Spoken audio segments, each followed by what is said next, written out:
makers and market movers. This is The Pulse with Francine Lacqua.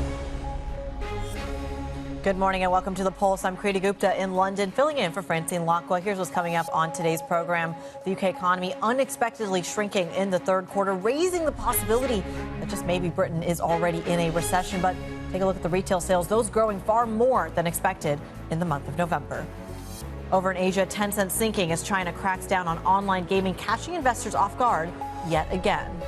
Meanwhile, over in the States, Nike stumbling and earnings miss estimates not really serving the stock very well. Sales falling in the current quarter as it warns of ongoing challenges in that key Chinese market. We're going to dive into all of it. But for now, let's take a quick look at the European markets map here, because, of course, there is still European trading, although I have to say very, very light, a risk-off mood across Europe. But again, take it with a giant grain of salt, because there aren't very many people at their desks right now. I seem to be the only one standing. And what's important to keep in mind here is that it's also the Friday before a long weekend, so it's only natural to take a little bit of cash off the table. I imagine that is kind of what's going to be driving the market narrative for the next few weeks at least. Joining us now, Candriam's Senior Fund Manager, Niven, joins me on set. He's also the last one working. It's just you and me, apparently, holding the fort down. Talk to us about what January might look like. So we've seen a lot of the performance that people probably expected for 2024 already in December and November. The bond rally that we've seen has been very impressive. I think in January we might start to see some pushbacks from some central bank officials. Certainly we've seen that post the Fed meeting, where some of the FOMC members have come out and said that market expectations are maybe a little bit optimistic in terms of the timing of the cuts. So I think January might be a little bit more volatility. I would also expect a bit more supply in the bond market, which might have a negative impact on yields. But generally for 2024, we're still quite positive in fixed income markets. Let's talk about that supply of the bond market as well, because in the last hour or so, we specifically got headlines coming out of Japan saying they're going to be cutting their debt sales for fiscal 2024 by 10%. This is coming in the face of already scrutinized monetary policy over in Japan. I think when people think of Japan, they kind of think of it as an isolated case. It's kind of the anomaly in central banking. But I would argue there are global repercussions to it. What do you think? Certainly there's been lots of discussions about Japanese buyers of overseas bonds and the impact that has for the Treasury market, for the OAT market, for example, for the Australian bond market, where Japanese investors are large holders. I think that's quite well flagged in the market, and because it's been talked about so much, it's almost baked into expectations. In terms of Japan as an entity or as an economy, we do believe that it could be the only central bank who raised rates in 2024, given the very, very accommodative policy that we have there and the very negative real rates that exist in Japan right now. Talk to us then a little bit about the liquidity picture, because that's another one that's really plagued bond markets, I would argue, for the last 2 years or so, but really intensified in the last 6 months. Do you think liquidity is going to be an issue going into 2024, or perhaps is the bond market reassured by easier monetary policy? Does that kind of cushion the blow? Yeah, for sure it does. And I think in terms of liquidity, as I said before, it's well flagged in terms of less central bank buying. Certainly it could result in some steepening of the yield curve. But if central banks are cutting rates, and if the growth picture isn't as positive than it has been over the last year, then it's certainly possible that we will see somewhat easier monetary policy and therefore a rally at the front end. I think steepening is really what we're looking at. But then does that have some sort of read-through into the U.S. election, for example, or the fiscal debt concerns there? Is any of that on your radar, or is that kind of a U.S.-centric story?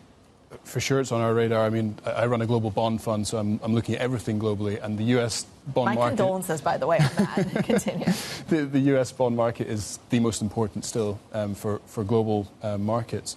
I think in terms of the U.S. election, that will come into focus from Q2 onwards, I suspect. Right now, everyone's still focused on inflation, growth picture, what it means for the Fed and other central banks. And then the second half of the year, I think certainly people will start to think about the US election and how that might impact things. But I think really the important point that I would like to get over is that we really believe that this inflation picture will be here to stay. Central banks, particularly the Fed, have communicated that pivot. And I think other central banks will follow suit, but maybe in a few months' time, not quite yet. So we're kind of taking a tour around the world with you, it seems. We started in Japan, Asia. We did a little bit of the United States. Let's do right here in Europe as well. And again, the last couple of days, we talked a lot about the fiscal rules in Europe getting changed. And it felt like this was one of those complicated, convoluted legal things that always ends up in EU courts. But I would argue it has a real effect on the way some of these spreads are really trading. There was already a concern, I want to say at least for years, but specifically in this last 2023, that a lot of these governments, Italy, Spain, arguably France as well, weren't able to meet some of their targets when it comes to the fiscal rules that the EU sets. Now they set new rules that are even tighter than before. Why is there not a bigger reaction here? I think there's probably some... the fact that we're probably going into a period where interest rates aren't quite as high. We've probably seen the peak in interest rates. And therefore, the pressures on these governments in terms of meeting their debt concerns is helpful in terms of that debt sustainability. Also, we've seen a big rally in equities. We've seen a big rally in credit. And we know that sovereign spreads are very correlated to both of those. So I think it's all very correlated. Actually, our view is that sovereign spreads could underperform similarly rated investment-grade credit going into 2024, Italy being the biggest at risk there. So, yeah, that's something that we'll continue to watch. But is it something that's going to have a bigger effect when we're talking about the performance of some of these European bonds, especially relative to what it feels like is a lot of momentum going into the American bond market right now? Yeah, no, I certainly agree with that. And something else I would say, actually, is that everyone expects Europe to be very anemic growth next year and the US to have somewhat of a soft landing. I think in terms of our forecasts, we're a bit more balanced on that front, and the propensity to surprise is probably on the upside for European growth and on the downside for US growth. That's not to say that we expect European growth to be stronger than the US. We're not saying that. But I just think that expectations are already very negative in Europe. They're already quite positive in the US in terms of the growth picture. Yeah. And so, as I say, the propensity to surprise is probably more positive on the European side. That will have an upward impact on European bond markets. We also saw that the ECB were reticent to pivot as the Fed did. And pricing for cuts for the ECB next year are very aggressive. I mean, over 150 basis points of cuts for 2024, which is similar to the Fed, obviously, but we're coming from a much lower starting point in Europe. So I wouldn't be surprised to see European bond markets generally underperform next year, and certainly within that we could see some spread widening in the peripheral sovereigns. Rooting for the underdog, it seems to be the call for 2024. All right, so I'll wrap up our tour around the world, as you will. Let's talk about the UK here. Where do gilts fall in that equation? Yeah, the UK is a very interesting one. I've been quite positive on gilts for some time, particularly at the front end and particularly in swap space, given the issuance at the longer end. And I think that the real reason behind that is, number one, we've got a Bank of England who have been notoriously dovish even through this hiking cycle. We've seen their three elements that they're looking at: services inflation, wage growth, and the unemployment rate. Both moved more towards their target in the last few weeks. And even today, you mentioned it, we've seen that GDP was negative for Q3, and we're probably on the cusp of recession, if not in recession already. I think, taking a longer-term picture, actually in the UK, it's possible that the neutral rate's lower than pre-COVID, whereas elsewhere it might be slightly higher. And that, for me, is because of Brexit. And the potential growth rate is now lower because less labour force growth. And therefore, how restrictive monetary policy is right now is probably higher in the UK than elsewhere. So that impact will start to feed through. We've obviously seen quite an outperformance of gilts in the last few weeks, but I expect that to continue.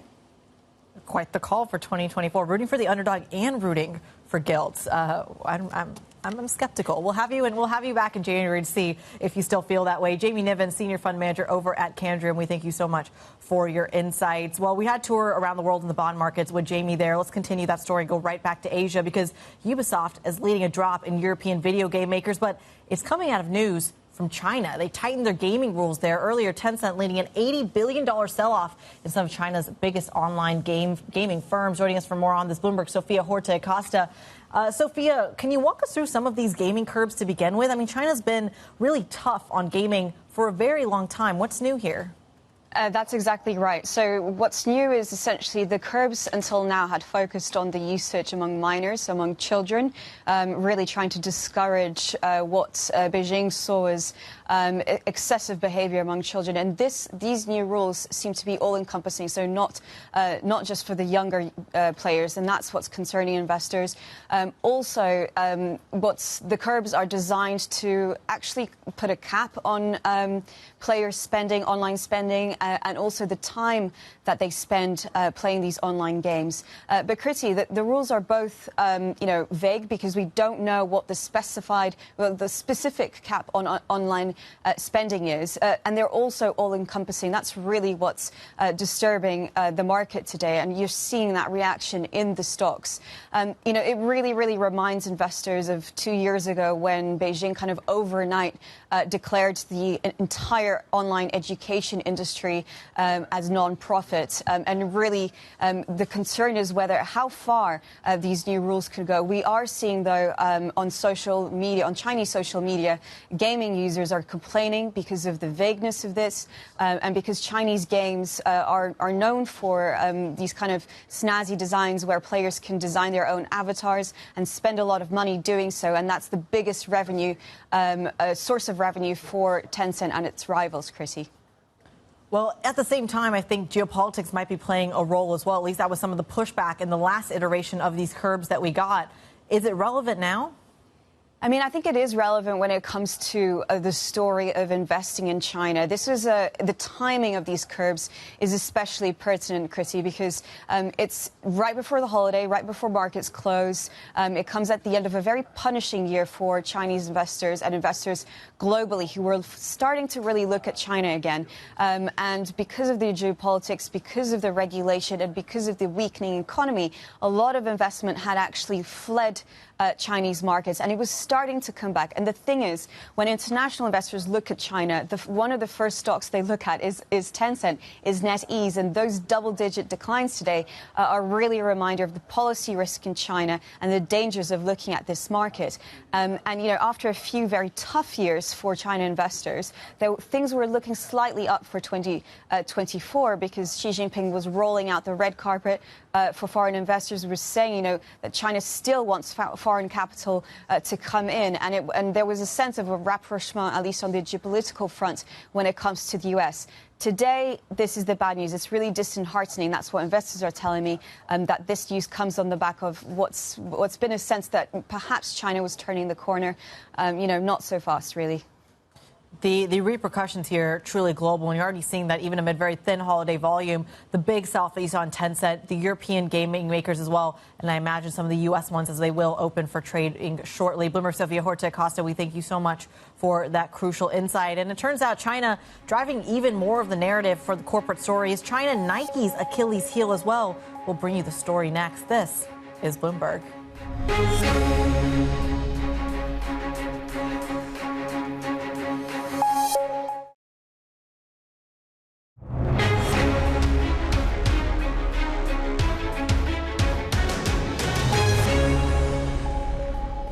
Nike share slide deepening in the U.S. pre-market after a plunge in after-hours trading yesterday as well. You are seeing shares trade at about $109 a share at the moment. Shares down about 11% in the pre-market. It all comes as the company announced it's seeking up to get this $2 billion in cost savings, saying that the quarterly sales numbers in China fell short of expectations. For more on this, I'm joined now by Bloomberg's Tim Lowe, who, to great avail, also calls it Nike and not Nike. Tim, talk to us a little bit about this share move here and really what the outlook and what the story is when it comes to Nike. I think going into this, a lot of people thought it would be a positive story, not a negative one.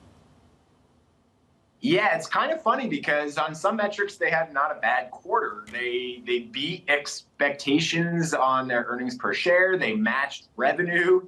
But of course, they cut their forecast for the next 6 months. And the biggest thing that people are focusing on is China and the Chinese consumer.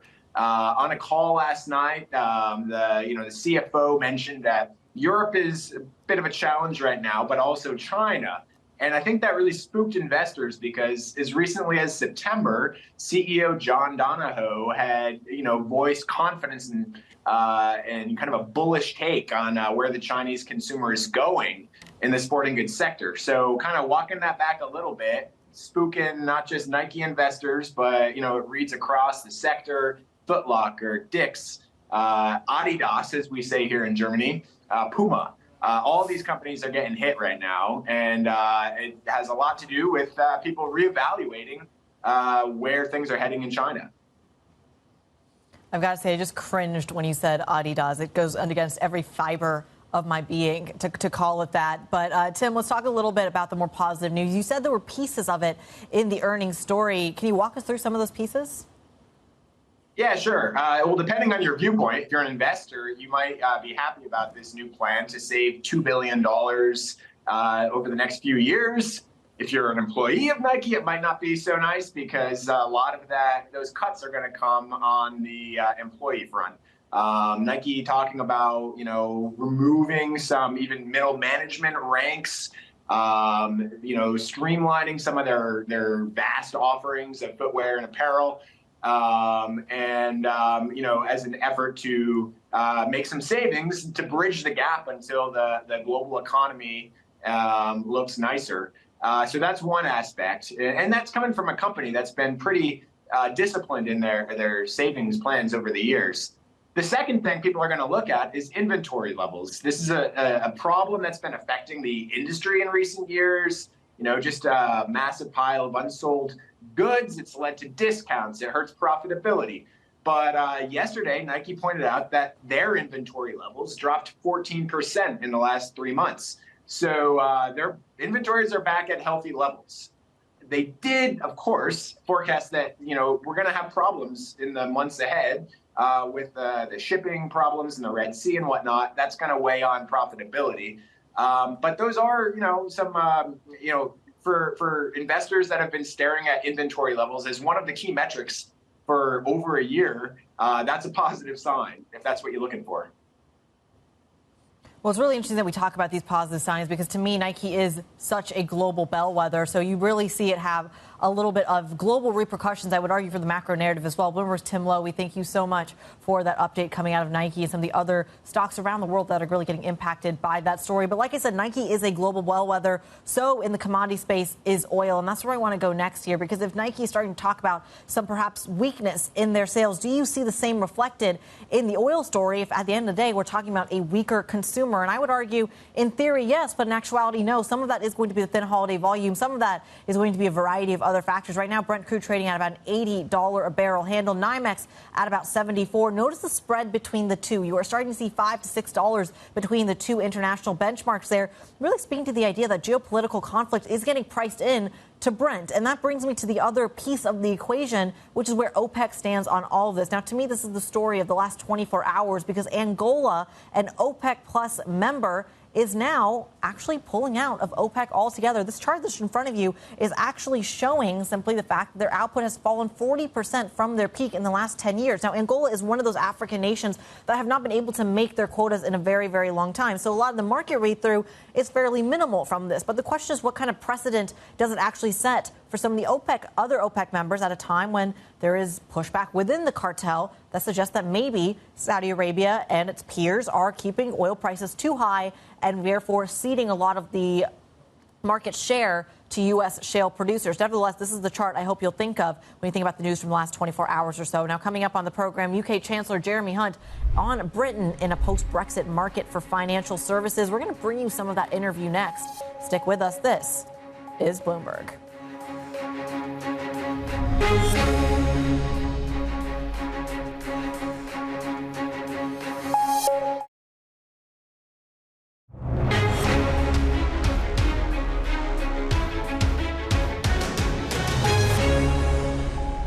The Financial Services and Markets Act.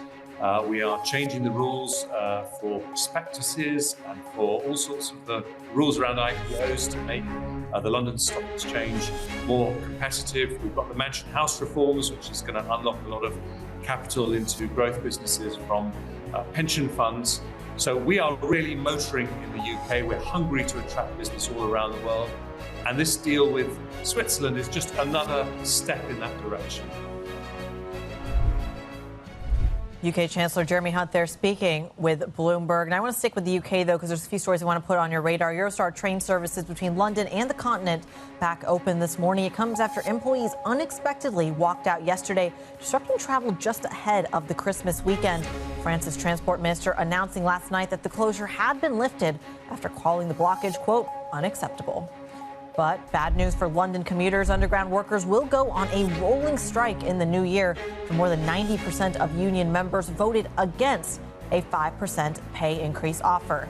Now, staff in the engineering and control center departments are planning to walk out from January 5th to 12th of next year. Now, coming up after the break, we dive into the geopolitics. Yemen's Houthi rebels vow to target more ships in the Red Sea as U.S. bolsters its presence. We have the latest there and what it means for your portfolio. Stick with us. This is Bloomberg.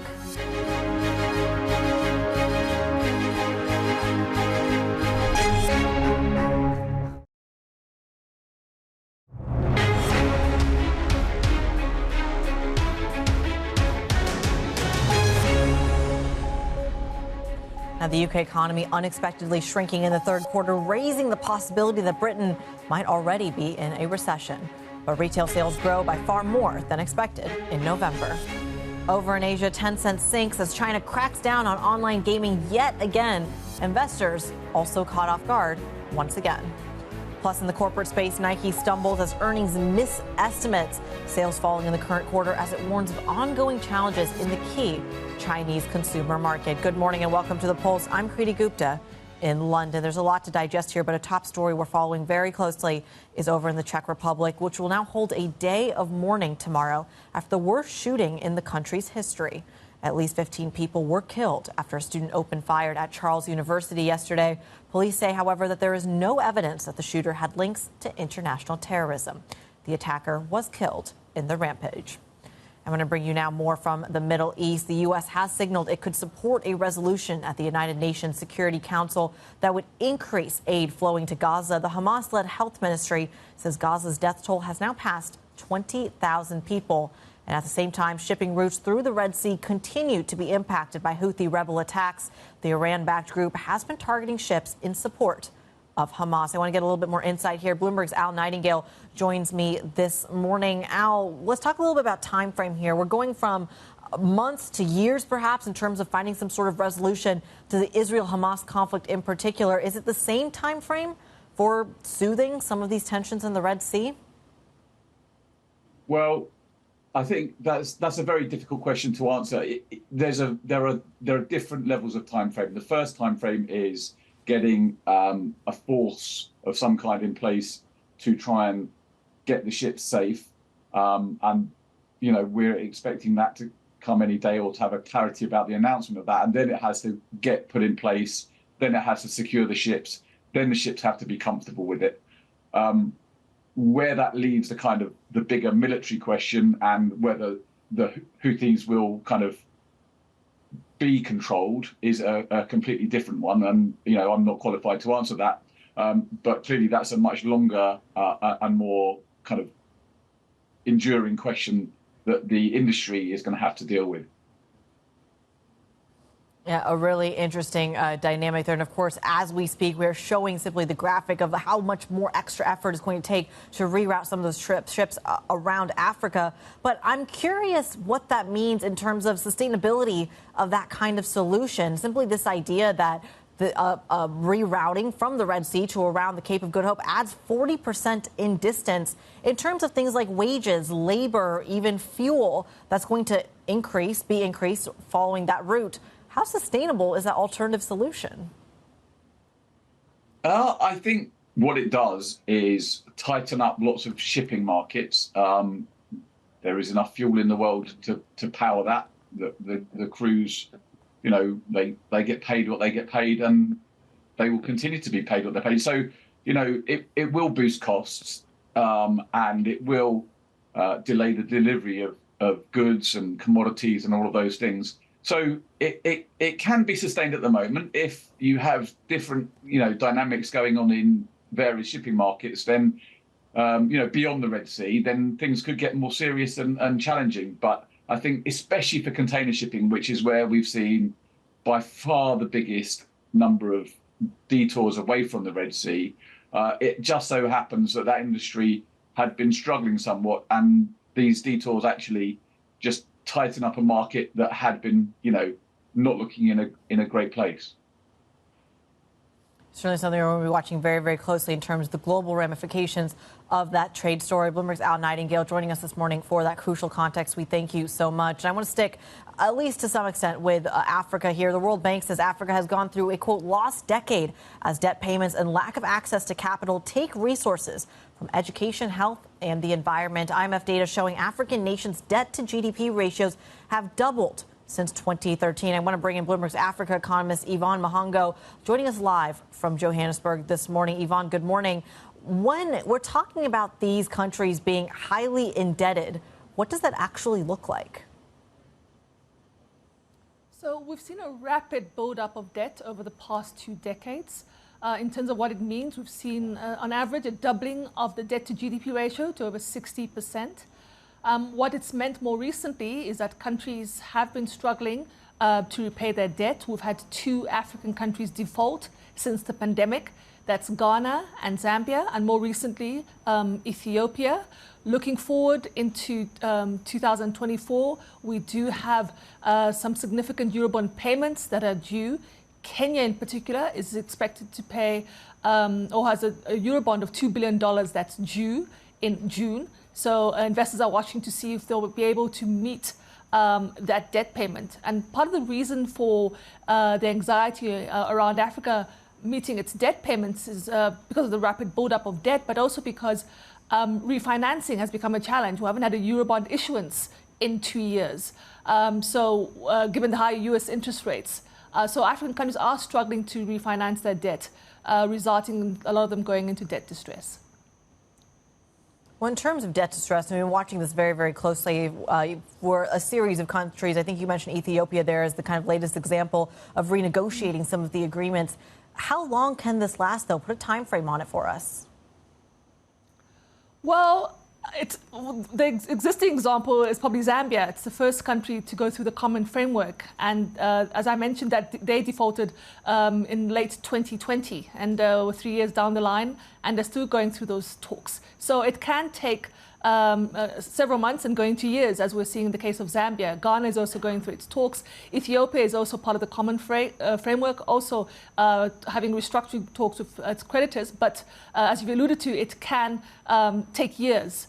So the concern is that we are going to have a few countries go into the same position of trying to restructure their debt, which doesn't mean that in that time period they'll essentially be shut out of international capital markets in terms of raising financing.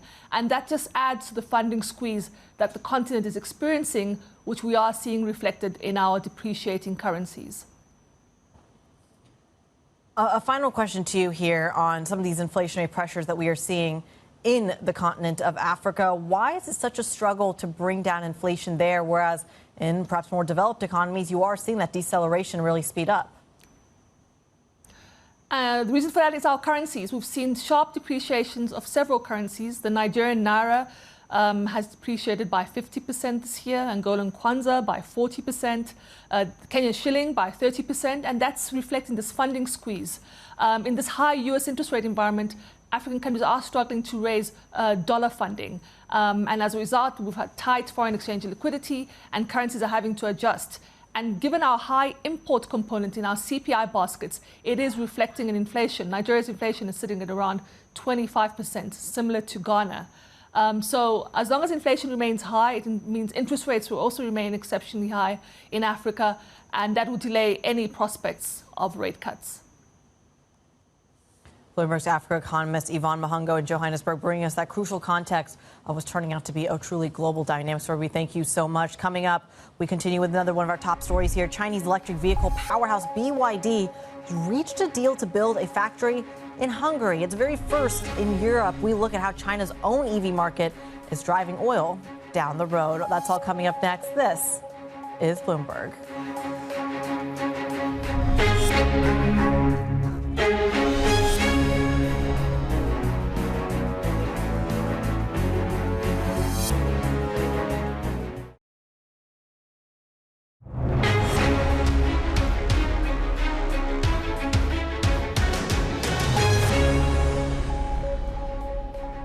BYD has picked Hungary as the European site for a multi-billion-euro investment into a new EV factory. The Chinese car maker will manufacture batteries and electric cars at the new site in the south of the country. I want to bring in an expert here on the autos industry, Elizabeth Berman, live for us in Munich. Elizabeth, walk us through this choice here. BYD, of course, coming from the Chinese market, a leader in electrification, expanding in Europe. But one, why Europe? And second, why Hungary? Yeah, I mean, like you were saying, BYD has really taken off in China. It's the auto sales leader there. And that's also kicked off a search for new markets where it can sell its very successful vehicles. The most obvious choice there is Europe, where China has been making a lot of inroads with EVs because it's one of the most lucrative markets they can access. And BYD's search for plants has been ongoing for a few months. And there were several countries in the running. We had reports from France, from Germany, and now the choice has fallen on Hungary. Hungary is, of course, a hotbed for EV making and also battery making. And there's also a really interesting political dimension here with Viktor Orban very much courting the likes of Xi Jinping to attract those sorts of investments. Talk to us a little bit about some of how this shakes out with the rivals, Renault, VW, Stellantis. To what extent is this a threat to them?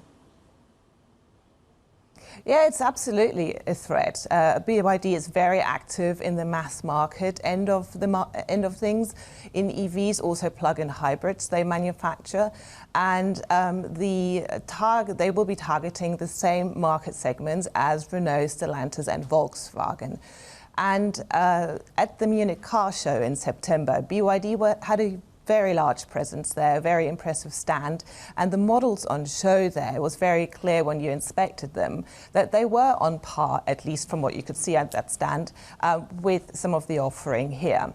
At the same time, the Renaults of this world aren't asleep at the wheel, so to speak, and there are significant plans to bring out much more affordable models as of the early months of next year. In terms of just the value of EVs here, I think there's been a little bit of a pullback when you look at some of the momentum that we saw specifically in Europe around EVs, and most notably thinking of Rishi Sunak kind of pulling away from the green agenda in the UK. It's not as economically feasible as it once was. Is that the crux of why EVs versus petrol and diesel cars may be losing some more value? What I would say is that we're moving into a very decisive phase of the transition.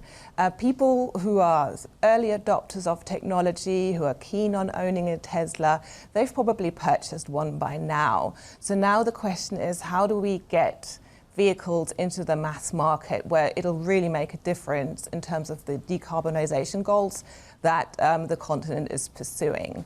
And at this time, most models are more expensive comparatively. There's still poor infrastructure.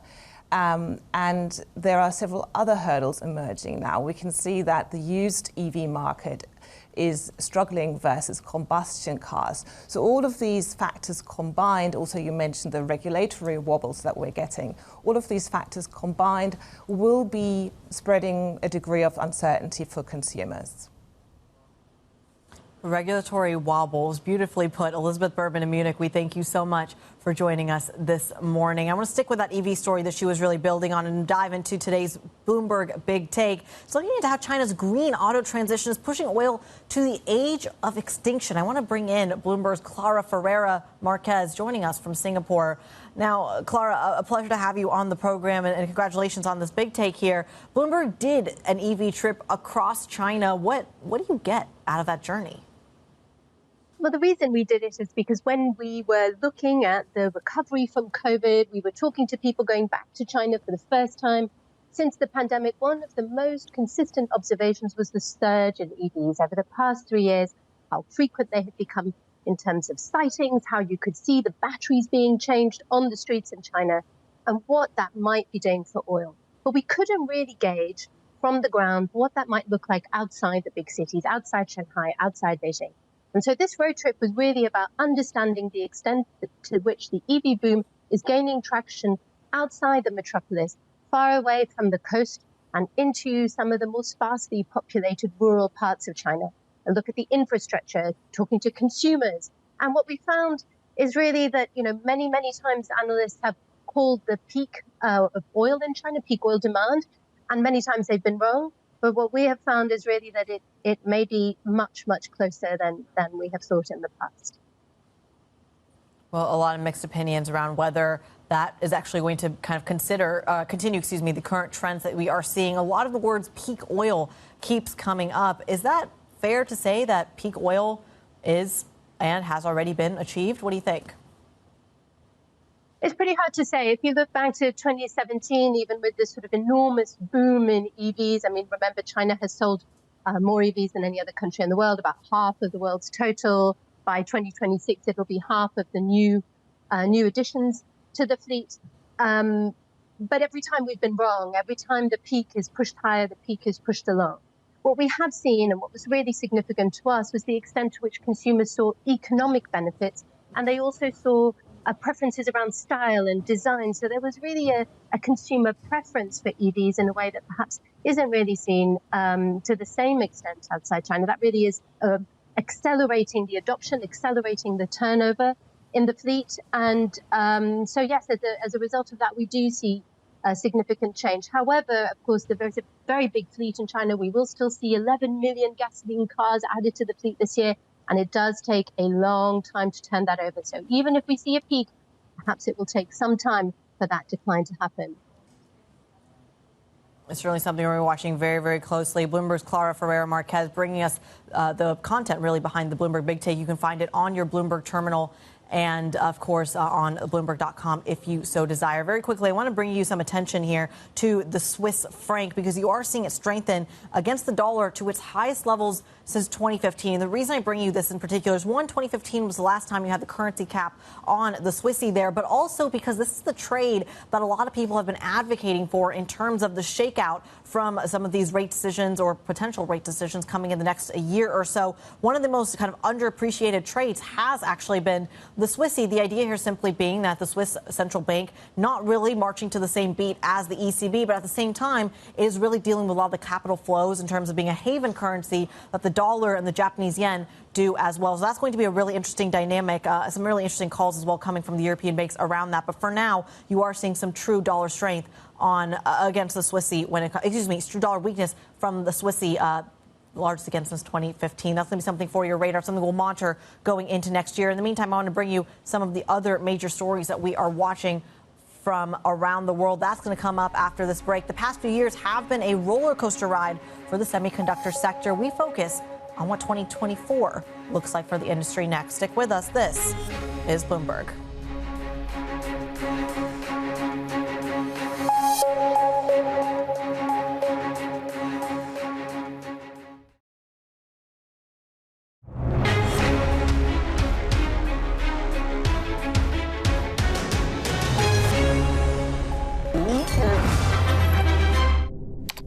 This, at first glance, is just a smartphone.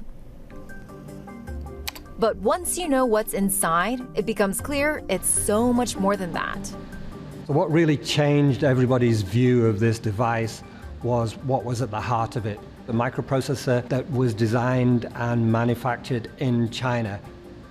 It's at the center of tensions between the world's two biggest economies. The phone made by Chinese tech giant Huawei represents a breakthrough by Beijing as it tries to escape Washington's controls on its access to technology and establish a self-sufficient chip industry. If those U.S. controls had been successful, then a smartphone as advanced as this simply should not be possible without importing key components. China now is more capable than ever of building advanced technologies. And it worried U.S. officials who are more concerned about advanced chips going into military equipment than smartphones. It left them wondering, how exactly did China do it? Our team, they're looking at some of the biggest developments we've seen in the chip sector this year, but do we see the same in 2024? I want to bring in a true expert on this about kind of the opportunities for next year. Bloomberg's Mark Bergen joins me this morning. Mark, You are a veteran of the tech space here. Lived in San Francisco, now London. Talk to us a little bit about the highlights in AI and semiconductors this year. Yeah, I think it's really fascinating, sort of going along two competing strains. One, we have this just enormous demand from this explosion in generative AI. And clearly the biggest beneficiary is NVIDIA. But there are also a lot of venture-backed startups that are trying to compete with NVIDIA. And then you're seeing sort of established players like Intel and ARM and Qualcomm get in on this AI boom, being able to sell chips to power this advanced AI and software. The other side of that, as the video showed, is this increasing geopolitics involved with chips and blocking access to selling into China and potentially blocking even more of the supply chain coming from China. And I think we're going to see a lot more of that next year. When you talk about next year, though, I think one of the concerns is how much of that momentum has actually been pulled forward into 2023, especially when it comes to the AI story. And then even when it comes to chips, the capacity building is a question of years from now. Do you start to see maybe a slowdown, a little bit of a gut check in 2024? I think we'll have a gut check, is certainly on how widely these AI tools are actually being used, right? This was the year when every company's talked about generative AI. And 2024 will actually be the year when we'll see how it's actually being incorporated and used, right? Whether it's the banks and healthcare and governments, these are large buyers of technology. If they're actually going to take the risk on some of this sort of new software and startups, and traditionally this sometimes takes years, and often they're not very quick at adapting, or if at all. At the same time, I think we're seeing a lot more interest in places like from the UAE and Saudi Arabia in building out their own sort of artificial intelligence companies and buying up chips themselves. So I think there's still going to be a lot of increased demand, not just from the corporate private side, but also from the public sector.